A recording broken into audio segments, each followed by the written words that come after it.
গরমের দিনে চুলের যত্নে প্রাকৃতিক উপায়ের খোঁজে রয়েছেন। ঘাম, ধুলো, আর্দ্রতার অত্যাচারে চুলের দুর্দশা আর চোখে দেখা যাচ্ছে না। বাজারের মাস্ক, সিরাম মেখে মাথা আরো ভারী করতে চান না? তাহলে এমন এক ঘরোয়া টোটকার প্রয়োজন যা চুলকে কোমল করবে, মাথাও হালকা করবে সারাদিন। নতুন এক ধরনের কৌশল কার্যকরী হতে পারে এই সময়ে। কুমড়োর বীজের তেল হতে পারে দারুণ সমাধান। এই তেলে রয়েছে ভিটামিন ই, জিঙ্ক, অ্যান্টিঅক্সিডেন্ট, স্বাস্থ্যকর ফ্যাট যা চুলের গোড়া মজবুত করে, চুল পড়া কমায় এবং নতুন চুল গজাতে সাহায্য করে। নিয়মিত ব্যবহার করলে চুল আরো ঘন, মসৃণ ও প্রাণবন্ত হবে।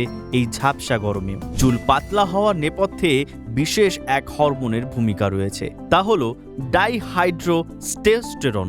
আর কুমড়োর বীজের তেল এই হরমোনের ক্ষরণকে আটকাতে পারে। আর গরমের সময়ে যখন ঘাম ও ধুলো জমা হতে শুরু করে, চুলের গোড়াকে ক্ষতিগ্রস্ত করতে পারে, তখন কুমড়োর বীজে মাথার ত্বকে পুষ্টির যোগান বজায় রাখতে পারে। সবচেয়ে বড় কথা, গরমে এই তেল মাখলে প্যাচ ভাবও তৈরি হবে না। কিন্তু রাতারাতি কোনো তেলই চুলের ঝরে পড়া কমিয়ে নতুন চুল গজাতে সাহায্য করতে পারে না। কুমড়োর বীজের তেল নিয়মিত মাখলে ধীরে ধীরে মাথার ত্বকের স্বাস্থ্য উন্নত হবে। তারপর চুলের ফলিকল উদ্দীপিত হতে পারে এবং নতুন চুল গজাতে সাহায্য করবে।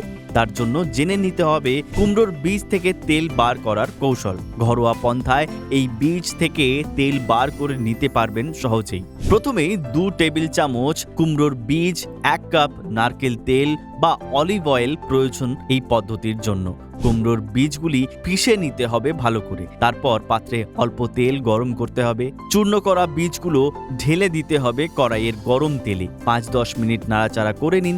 আগুনের আঁচ কম রাখুন যাতে পুড়ে না যায় গুঁড়োটি। আগুন বন্ধ করে তেল ঠান্ডা হতে দিন। তারপর ছাঁকনি ছেঁকে নিয়ে শিশিতে ভরে রাখুন। তারপর সময় মতো ব্যবহার করুন। ভিডিওটি ভালো লাগলে লাইক করুন, শেয়ার করুন, সাবস্ক্রাইব করুন পুনর্জন আয়ুর্বেদা বাংলা।